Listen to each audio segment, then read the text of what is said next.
I brought something with me today. Actual paper. Look at you. I printed out a letter. December 21st, 1817. A 22-year-old poet walking home from a Christmas pantomime in London writes to his brothers George and Tom. And in the middle of this chatty, casual letter about the theatre and some gossip about a painter, he drops one of the most important ideas in the history of Western thought. Just casually. Completely casually. He writes, "At once it struck me what quality went to form a man of achievement, especially in literature, and which Shakespeare possessed so enormously. I mean, negative capability. That is when man is capable of being in uncertainties, mysteries, doubts, without any irritable reaching after fact and reason." Without any irritable reaching after fact and reason. That phrase, that single phrase, it captures something that mystics, scientists, artists, and therapists have all circled around for centuries. And a 22-year-old poet nailed it in a letter he probably spent 5 minutes on. Welcome to Ab Immemorabili. I'm Holly, that's Drake, and today we're exploring one of the most quietly radical ideas you'll ever encounter. Ab Immemorabili means from time beyond memory. We're with the most ancient anamnetic order of Trikala. And today's topic touches the mind, body, and spirit in ways you might not expect. Because negative capability isn't just a literary concept. It's a survival skill. Possibly the most important one for the age we're living in. So let's set the scene properly, because context matters when we talk about today's protagonist, Keats. He's 22. He's already abandoned a medical career to write poetry, which in 1817 is roughly equivalent to announcing that you're going to be a professional dreamer. His family thinks he's making a terrible mistake. He's perpetually short of money. His brother Tom is ill with tuberculosis, the same disease that will kill Keats himself 3 years later at 25. He's been savaged by critics who mock him as a lower-class upstart. And in the middle of all this, he's writing some of the greatest poetry in the English language. And this isn't incidental. Keats isn't theorizing about uncertainty from a comfortable armchair. He's living it. He genuinely doesn't know whether he'll succeed as a poet, whether his brother will survive, whether he'll be able to pay next month's rent. He's writing from inside the uncertainty. Which gives the concept its real weight. This isn't an academic exercise. It's a man who has discovered, through necessity, that the ability to bear not knowing is what makes creation possible. And on this December evening, he's been to the pantomime with a friend named Charles Brown and another named Charles Dilke. And something about Dilke irritates him, not personally, intellectually. Dilke is what Keats calls a man who cannot feel he has a personal identity unless he has made up his mind about everything. A man of conclusions.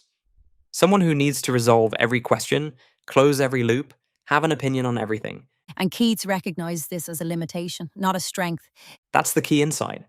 Most people assume that having answers is better than having questions. That certainty is stronger than doubt. Keats says no. The greatest creative minds, Shakespeare above all, had the opposite quality. They could sit in the middle of not knowing and stay there without flinching.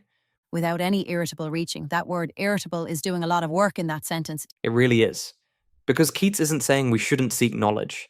He's describing a specific emotional reaction. The anxious, almost physical grasping after certainty. The inability to tolerate an open question. The need to close things down before they've been fully explored. The itch, that compulsive need to resolve ambiguity. Exactly. And he's saying that the greatest minds can resist that itch. They can stay with the mystery long enough for something deeper to emerge. Now, why does Keats point to Shakespeare? Of all the writers he could have chosen? Because Shakespeare is the supreme example of a mind that doesn't impose itself on its material. Think about it. We have almost no idea what Shakespeare personally believed about anything. Was he Catholic or Protestant? Conservative or radical? Did he believe in an afterlife? We don't know. And we don't know because he never tells us. He disappears completely into his characters. Hamlet's doubt is fully inhabited. So is Lady Macbeth's ambition. So is Prospero's forgiveness. So is Iago's malice. Shakespeare doesn't stand above any of them wagging his finger. He becomes each of them completely. And the plays refuse to resolve into simple lessons. Take The Merchant of Venice. Is Shylock the villain or the victim? Shakespeare gives you evidence for both readings and then refuses to choose. You have to sit with that discomfort. There's no authorial voice swooping in to tell you what to think. Compare that with, say, Milton, magnificent poet, but you always know where Milton stands. He has a theological program. He's arguing a case. Satan might be the most compelling character in Paradise Lost, but Milton never lets you forget that he's supposed to be wrong. Shakespeare would have let Satan be compelling without the safety net. And that takes enormous strength, because the temptation is always to resolve, to pick a side, to say, this character is right and this one is wrong. Shakespeare resists that temptation over and over. In King Lear, who's right? Is it Lear himself, who learns compassion through suffering but dies broken? Is it Cordelia, who speaks truth but it costs her everything? Is it the fool, who sees clearly but can change nothing? Is it Edmund, who's wrong about everything but speaks with such vitality you can't look away? The play doesn't resolve. It holds all of these perspectives simultaneously and asks you to bear the weight of that. The critic Samuel Taylor Coleridge, who may have actually coined the term before Keats used it, described Shakespeare's genius in similar terms. He called it a myriad-mindedness, the ability to be everywhere at once and nowhere in particular, to contain multitudes without contradiction. That's negative capability in action, not confusion, not indifference, but the deliberate choice to hold complexity without collapsing it into simplicity. And Keats saw that this wasn't just an artistic technique, it was a quality of consciousness, a way of being in the world, and he suspected it was the quality that made genius possible. Now here's where it gets really interesting. Because Keats, working from his literary intuition in 1817, articulated something that contemplative traditions had been practicing for centuries. The Cloud of Unknowing, written by an anonymous English mystic in the 14th century. The whole text is an instruction manual for approaching God through not knowing. The author says that God cannot be reached through thought, through concepts, through intellectual understanding. You have to enter a cloud of unknowing, where all your ideas about God dissolve. And this isn't ignorance. It's a very specific, very demanding practice of releasing your conceptual grip on reality so that something beyond concepts can reach you. The tradition goes back even further. Pseudo-Dionysius, writing around the 5th century, developed what's called the via negativa, the negative way. You approach God by saying what God is not. Not good, not evil, not being, not non-being. Each negation strips away another layer of false certainty until you're left in a kind of luminous darkness. Meister Eckhart, the great German mystic, pushed this even further. He prayed to God to rid him of God, meaning rid me of my concept of God so that I can encounter what's actually there. The concept becomes the obstacle. And John of the Cross, writing about the dark night of the soul, describes the stage where all consolation, all certainty, all familiar spiritual experience is stripped away. It feels like abandonment, but it's actually liberation from the need to know, from the need to feel certain. So, when Keats talks about remaining in uncertainties, mysteries, and doubts, he's describing something the Christian mystical tradition had been cultivating for 1,000 years. He just didn't know it. Or perhaps he intuited it, because great poets often reach the same truths that contemplatives reach. They just use different language.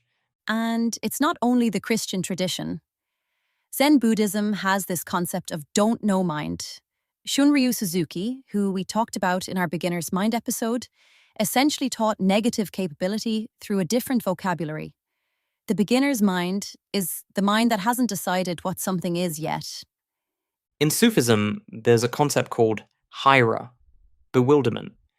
And it's not something to be cured. It's a spiritual station, a place you arrive at when your certainties have been stripped away and you stand naked before the mystery of existence. The great Sufi poets celebrated this bewilderment as the doorway to genuine knowledge. Rumi writes about this constantly. The only way forward is to become lost. The only way to know is to stop pretending you already do. He has this line about selling your cleverness and buying bewilderment, as if bewilderment were the more precious commodity. And in Jewish mystical tradition, Maimonides developed a rigorous negative theology. You cannot say what God is, you can only say what God is not. Each negation brings you closer to truth, but you never arrive. The approach is asymptotic, always getting closer, never completing. And in Taoism, we find Wu Wei, often translated as non-action, but more accurately, non-forcing. The idea that the wisest response is sometimes to stop trying to control, to stop grasping, to let things unfold according to their own nature. The Tao cannot be captured in concepts. The moment you think you've understood it, you've lost it. Which is exactly what Laozi says in the opening line of the Tao Te Ching. The Tao that can be spoken is not the eternal Tao. Same insight, different tradition, different century, same recognition that the deepest truths slip through the fingers of the grasping mind. So, negative capability turns out to be one of those cross cultural convergences that we keep finding in this work. Keats was not inventing something new, he was naming something ancient, something that every serious contemplative tradition has discovered independently. Now, from a psychological perspective, why is this so hard? Why does the mind resist uncertainty so fiercely? Because uncertainty is threatening. At a deep biological level, not knowing what's going to happen triggers the same alarm systems as physical danger. Your nervous system doesn't distinguish between, I don't know if that shadow is a predator, and I don't know what my career should be. Both register as danger. Both produce the same cortisol response. And so the mind does what it's designed to do. It reaches for answers. Any answers. Even wrong ones. Because a wrong answer feels safer than no answer at all. This has been studied extensively. There's a concept in psychology called need for cognitive closure. Some people have a very high need for closure. They can't tolerate open questions. They make decisions quickly, sometimes too quickly, and once they've decided, they resist revising even when new information arrives. And the research shows that need for closure increases under stress. When you're anxious, when you're tired, when you're under pressure, your tolerance for ambiguity drops. You grab the first available answer and cling to it. Which explains a lot about modern life, actually. We're living in an era of constant, low-grade stress, and the response collectively has been to retreat into certainty. Political certainty, ideological certainty, dietary certainty, identity certainty. The more overwhelmed people feel, the more desperately they want someone to tell them what's true. Social media amplifies this brilliantly. The whole architecture rewards certainty and punishes nuance. A confident, decisive post gets engagement. A thoughtful, ambiguous one gets ignored. So the platforms train us algorithmically to be men of conclusions.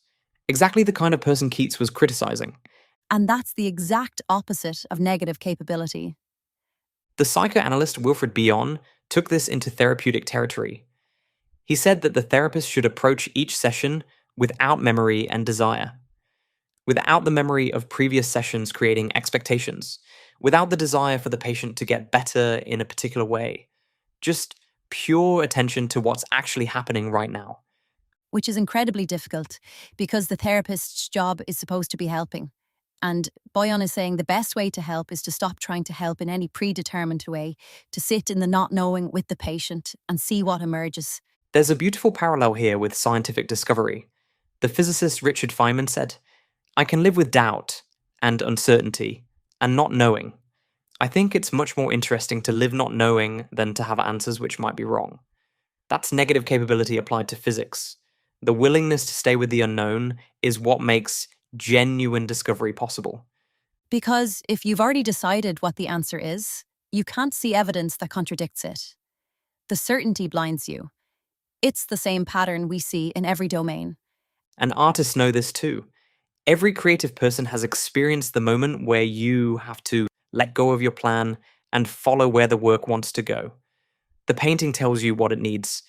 The poem takes a turn you didn't expect. And if you can tolerate that uncertainty, if you can resist the urge to force it back to your original vision, something much better emerges. The guitarist Keith Richards once said that the songs already exist. You just have to be open enough to receive them. That's negative capability applied to rock and roll. So what does this look like in practice? Not in theory, in your actual life. It starts with noticing. Noticing when you're reaching. When you feel that itch to resolve something that isn't ready to be resolved. A difficult relationship, a career question, a philosophical puzzle, a medical result you're waiting for. Something in you wants to decide, to categorize, to close the file. And the practice is to notice that impulse without acting on it. And this is where the body dimension becomes essential, because certainty seeking has a physical signature. There's a tightening, a contraction, usually in the chest or the jaw or the shoulders. When you're grasping for an answer, your body is literally gripping. Your breathing becomes shallow, your visual focus narrows, you're physically closing down around the need to know. And the opposite is also physical. When you genuinely let go of the need to know, there's a softening, an opening. Your breathing deepens, your shoulders drop, your visual field might actually widen. The body relaxes when the mind stops grasping. This isn't metaphorical, it's measurable. Nervous system research shows that uncertainty activates the sympathetic nervous system, the fight or flight response. And accepting uncertainty, genuinely accepting it, shifts you toward parasympathetic activation. Rest and digest. The body calms. We work with this directly in our tradition. There are specific practices for recognizing that grip and learning to release it. Not through willpower, you can't force yourself to be comfortable with uncertainty, but through awareness, through repeated gentle attention to what your body does when the mind meets an open question. And over time, something shifts. Not that uncertainty becomes pleasant exactly, but it becomes tolerable, even interesting. You start to notice that the space of not knowing is actually more alive than the space of having decided. There's a quality of attention, of openness that disappears the moment you close things down. That's the crucial distinction. Negative capability isn't about not feeling the discomfort. It's about feeling it fully and choosing not to flee from it into premature conclusions. Think about the last time you made a bad decision. How many of those decisions were made because you couldn't stand the uncertainty any longer? Not because you had enough information, not because the timing was right, but because the not knowing became unbearable and you grabbed the first available resolution just to make the discomfort stop. Relationships are full of this.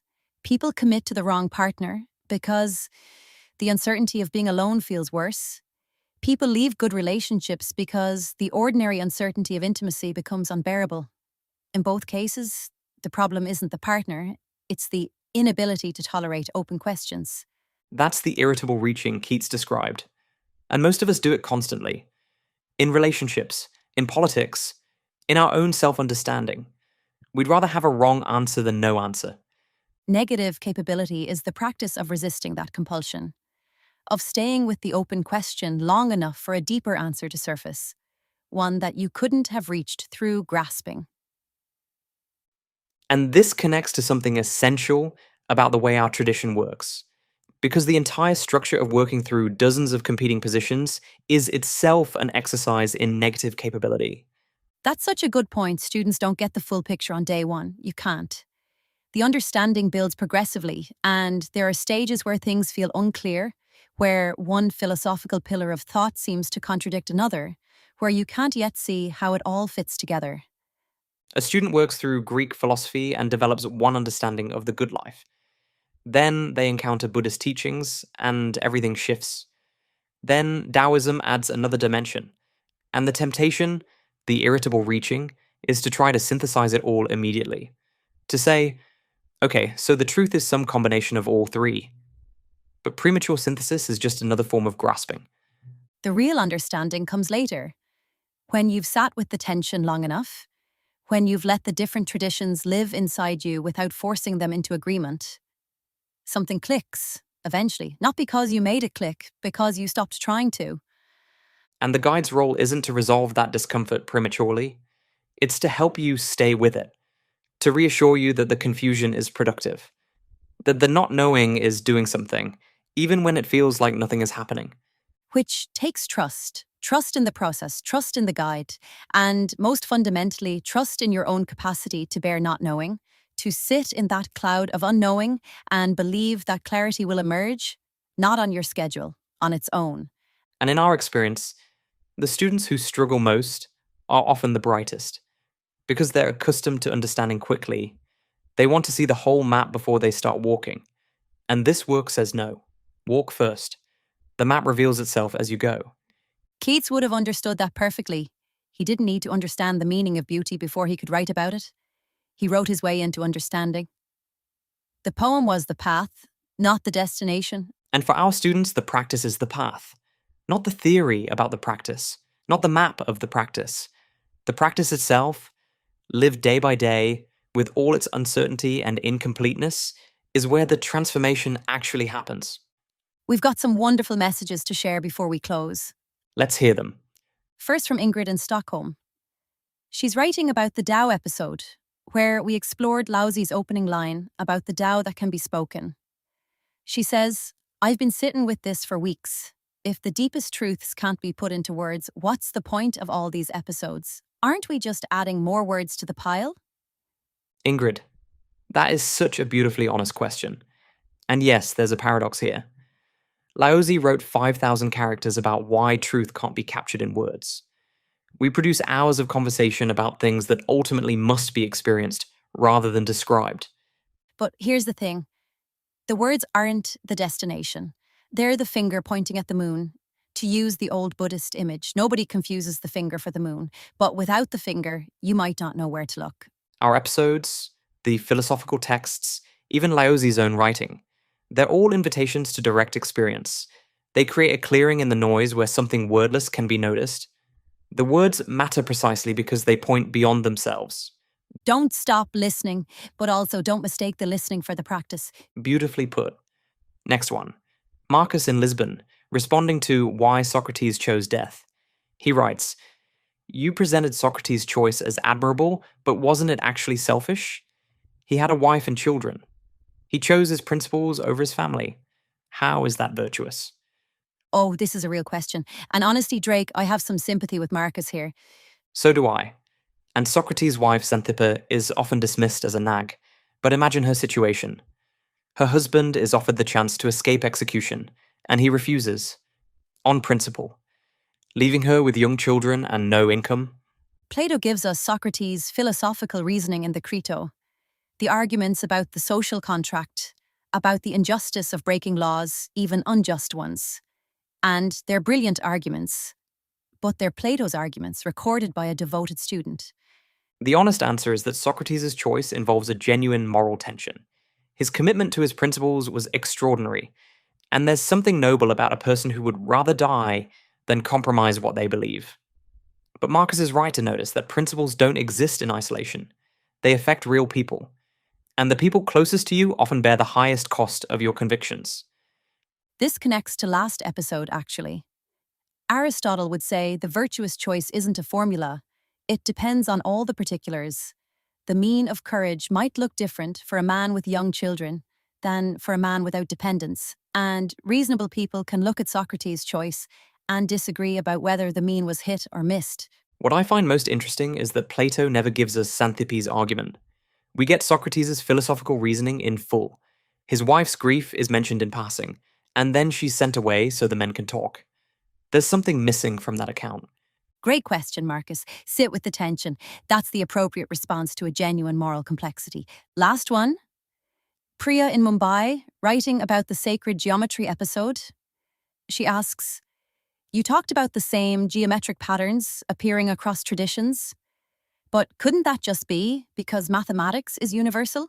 Does it have to mean anything spiritual?" That's a perfectly fair challenge. And yes, one explanation is purely mathematical. Certain forms are structurally efficient. Hexagons tessellate perfectly. Spirals distribute growth evenly.